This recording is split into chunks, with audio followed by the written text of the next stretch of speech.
el primer punto de partida de esto es que el gobierno se desprende de Adorni y logra finalizar esa crisis.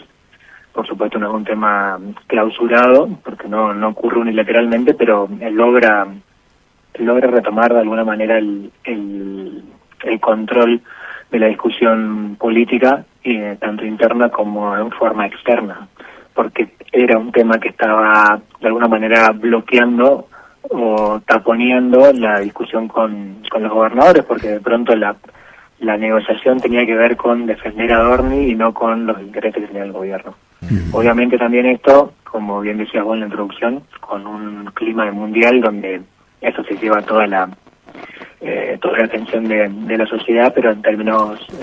políticos, y con la designación incluso de Santilli, empieza la planificación de cuál es la estrategia para lograr la reelección. Tal vez no es una garantía, pero sí vuelven a tener un interlocutor con el que pueden hablar de alguna manera el mismo idioma, como ocurría tal vez con Franco,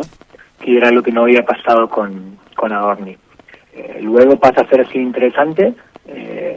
la posibilidad de que haya un cambio total, un giro de enorme magnitud respecto a la estrategia política que habían tenido durante el último año. En este esquema transaccional donde los mandatarios provinciales aportan los votos para el Congreso, para avanzar en primer lugar con algo que el gobierno considera que es clave y vital, que es la suspensión de las PASO, y a cambio el oficialismo nacional moderaría o directamente retiraría sus candidatos en las provincias que van camino a desdoblar las elecciones. Es una lógica de acuerdo bastante sencilla de comprender. El gobernador conserva la totalidad del poder territorial, evitando que un candidato libertario le fracture o le disperse el voto, maximiza así sus posibilidades también obviamente de tener los controles legislativos, los consejos deliberantes, los municipios, y como contrapartida acompaña a La Libertad Avanza en la elección nacional. Fue noticia en todos los medios especializados de economía que el gobierno pagó más de 4.000 millones en tiempo y forma sin ningún tipo de estrés, sin salir a buscar ayuda, con los niveles de endeudamiento y de recesión de la economía va a ser la principal discusión.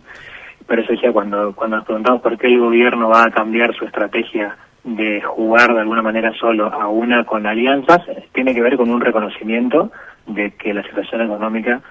para la mayoría de los argentinos es mala, aunque haya una macro que dé certidumbre y que dé tranquilidad a los mercados o a las inversiones que necesitan esa tranquilidad de mediano plazo. Obviamente, después, en términos de la oposición, siempre es una discusión de qué tiene que pasar primero. ¿Es la oferta la que va a ordenar la demanda o hay una demanda que va a generar una oferta? Por eso también creo que es tan importante para el gobierno no permitirle a la oposición tener una posibilidad de una elección como una primaria, en donde ese voto opositor podría ordenarse. Pero muchos gobernadores prestaron su apoyo y dieron gobernabilidad esperando después no tener conflictos electorales en las provincias, y La Libertad Avanza no cumplió eso, con lo cual creo que hay un esfuerzo doble del gobierno nacional en poder dar pruebas de que finalmente no van a jugar. Y entonces creo que hay una desconfianza que está muy bien fundada en los distintos gobernadores aliados en si esto va a sostenerse o no, porque además si la economía mejorara y el gobierno mejora, va a volver la pregunta hacia adentro del gobierno de ¿para qué necesitamos aliados? Los aliados aparecen cuando la situación está compleja y el gobierno no puede ganar sin esos apoyos. Pero si la situación les indica la competitividad que tuvieron el año pasado, va a ser muy difícil frenar a los candidatos locales, y va a ser muy difícil también que esa ala más radicalizada del gobierno va a generar mucho ruido adentro de que deberían competir por sí mismos y tener gobernadores propios. El escenario de la capital es diferente porque la gestión va recién por su primer mandato. lo cual siempre, o la mayoría de las veces, genera en la sociedad un ánimo de continuidad cuando la gestión tiene buenos niveles de aprobación, como es el caso. Entonces, la idea de la reelección del intendente tiene buena recepción en la sociedad. La del gobernador, no porque tenga malos porcentajes de aprobación, tiene números muy aceptables para el tiempo incluso que lleva en el gobierno, pero sí hay una idea instalada en la sociedad de que este era su último mandato. Esto nosotros lo vemos mucho en los estudios cualitativos. Entonces, de alguna manera la sociedad cree que ya terminó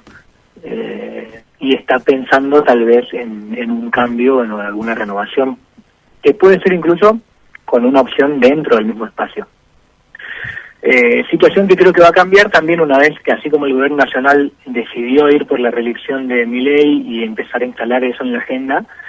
creo que también cuando el gobierno provincial lo haga y la mayoría de los salteños se comienza a enterar de la posibilidad de un tercer mandato, entonces la evaluación creo que va a ser diferente.